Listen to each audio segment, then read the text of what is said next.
Hi అండి, అందరికీ నమస్కారం. ఈరోజు నేను మీ ముందుకు మంచి టిప్తో వచ్చానండి. కొత్తిమీర ఇప్పుడు మార్కెట్లో చూస్తే 60-70 రూపాయలు ఉందండి. అలాంటి కొత్తిమీరని మనం తీసుకొచ్చి ఫ్రిడ్జ్లో పెడితే కుళ్ళిపోతుందండి. అలా కాకుండా నేను ఇప్పుడు చెప్పే టిప్ ఫాలో అవ్వండి. కొత్తిమీర 10 డేస్ 15 డేస్ వరకు ఫ్రెష్గా ఉంటుందండి. ఏం లేదండి, ఒక బౌల్ తీసేసుకొని, పెద్దది పొడవుగా ఉండేది వెడల్పుగా ఉండేది బౌల్ తీసేసుకొని దాంట్లో వాటర్ వేసేసి కొత్తిమీర పెట్టేయడమేనండి. నేనైతే స్టీల్ దాంట్లో పెట్టానండి. మీ దగ్గర గాజు ఉంటే గాజు దాంట్లో పెట్టేయండి. అలా పెట్టేసి నీళ్ళు వేసేసి అలా కొత్తిమీరని పెట్టారంటే 15 డేస్ వరకు ఫ్రెష్గా ఉంటుందండి. మాకు ఇంట్లో పిల్లలు ఉన్నారు కాబట్టి, పిల్లలు ఉంటే అది ప్రాబ్లం అవుతుందండి. వాళ్ళు ఫ్రిడ్జ్ ఓపెన్ చేశారనుకో అది కింద పడితే ప్రాబ్లం అవుతుంది. అందుకని నేను స్టీల్ దాంట్లో పెట్టానండి. మీరు అలా ట్రై చేయండి. అలా పెట్టేసుకుని ఒక కవర్ దొడిగేసుకొని మనం ఫ్రిడ్జ్లో పెట్టామంటే 15 డేస్ 20 డేస్ వరకు ఫ్రెష్గా ఉంటుందండి.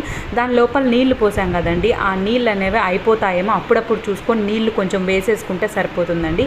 ఈ టిప్ ఎలా ఉందో తప్పకుండా కామెంట్ చేయండి. Thank you.